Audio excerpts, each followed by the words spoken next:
With me in studio, international affairs analyst Dan Perry, former Europe and Middle East editor at the Associated Press. Dan, I want to get your reaction to what we just heard from President Biden.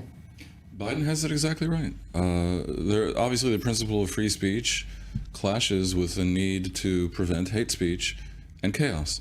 You can demonstrate, but you can't cause chaos. It shouldn't be all that complicated. This really isn't about the stupidity of their claims. It's obvious most of these protesters don't understand anything about the politics and history and geography of the Middle East and Israel-Palestine. They don't know what Hamas is. That's just clear.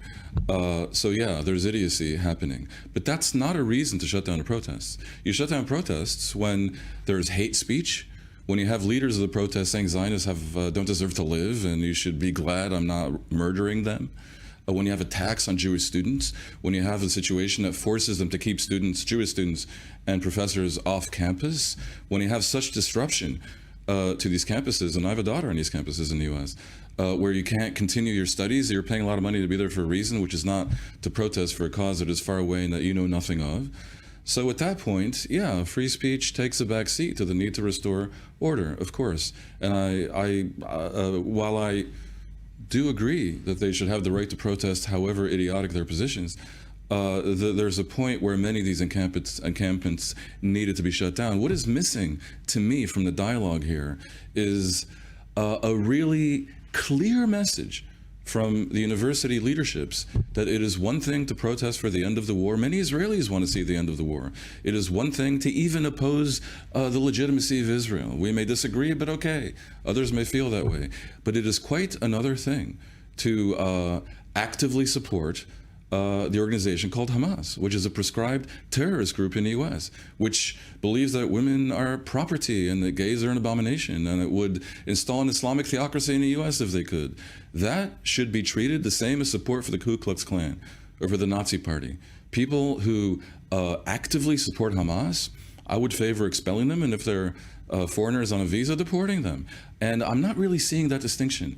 We're getting lost in the debate over the ins and outs of the war and whether to call it genocide, and it is not a genocide, whereas October 7th was a genocide by the definition, as defined by the UN, instead of making clear the distinction between supporting the Palestinians, which is legitimate, and supporting Hamas, which borders on a crime. And we do have some live images from pro-Israel protests, counter-protests at MIT there.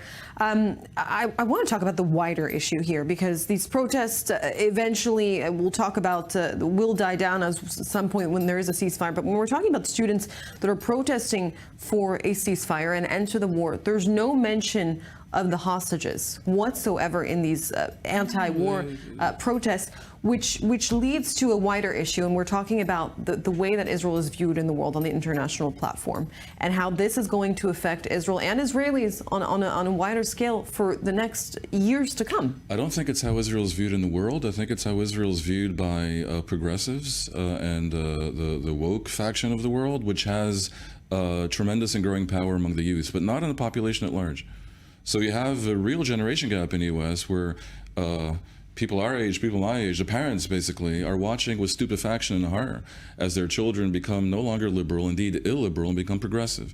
And I actually think the issue, however loud they might shout from the river to the sea, understanding nothing about what river and which sea, the issue is otherwise. Israel's become something totemic, a symbol for Western civilization, for white people versus brown people, for this obsession with identity and gender, for the entire progressive narrative. That is really what they're protesting. And it was instructive to see these videos with people trying to walk through these encampments with American flags, and that resulting in absolute chaos, because the hardcore of these protesters may say they're against Israel, but what they really are against is Western civilization and the United States. This is an extremely big problem. A real cancer has arisen within America. And there's a point where arguing about freedom of speech becomes secondary, and you have to wonder whether the youth of America have not been indoctrinated against the very idea of liberal Western civilization, because that, I do believe, is what we're actually talking about.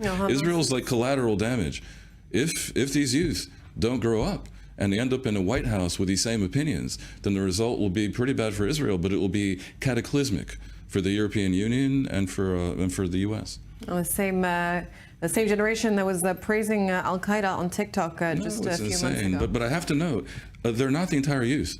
Much of the youth in America is MAGA. What's really happened is that the youth have been radicalized by TikTok and social media and a sense of the decline of the West. And of course, radicalization is no way to promote progress in a society. All right, Dan Perry, thank you very much for your insight this evening.